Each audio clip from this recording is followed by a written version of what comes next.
La Banque mondiale a déclaré que le Zimbabwe n'était pas sur le point d'entrer en récession en raison de la croissance enregistrée dans le secteur des services.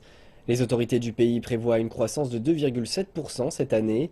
Elles entendent développer et mettre en œuvre des réformes économiques majeures afin de transformer en profondeur l'économie du pays. Le changement est inévitable et le progrès n'est plus une option. C'est sûrement la raison pour laquelle le gouvernement zimbabwéen s'est engagé à atteindre une croissance de 2,7% cette année. Il s'agit de l'objectif ambitieux attendu suite à la mise en œuvre des réformes majeures couplées à la reprise constatée dans de nombreux secteurs qui devraient faire avancer l'économie du Zimbabwe.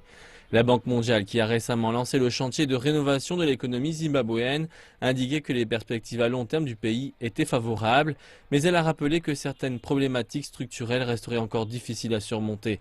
La Banque mondiale a prévu une croissance de 1,5%, citant un chiffre ambitieux en raison de la situation critique du commerce, des prix des matières premières au plus bas et de la pénurie affectant toujours les principaux secteurs clés de l'économie du pays. Dans le respect du cadre de mise en œuvre que nous nous sommes fixés, nous faisons face à de lourdes responsabilités car nous connaissons les circonstances particulières de l'économie du pays. Mais il y a aujourd'hui un consensus à l'intérieur et à l'extérieur du gouvernement sur les politiques à mener. Je pense que ce qui est important pour ce pays, c'est de mener ensemble les efforts pour le changement. Le chantier de rénovation de l'économie du Zimbabwe, lancé en 2015, a mis en lumière la manière avec laquelle la mise en œuvre des nouvelles sources de financement des cliniques rurales a permis d'améliorer significativement la qualité des soins maternels et infantiles.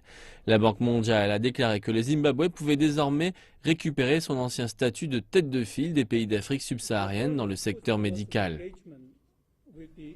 Le réengagement progressif des autorités du pays permettra à la Banque mondiale d'aider encore plus le Zimbabwe dans ces périodes de turbulence.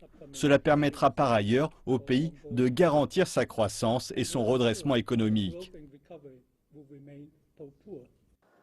Le Zimbabwe a encore beaucoup de chemin à parcourir. Les besoins de réformes structurelles nécessaires à l'amélioration de l'environnement global des affaires sont nombreux. L'objectif, à terme, est de parvenir à l'équilibre des comptes, à réformer les entreprises publiques tout en rendant la croissance plus inclusive.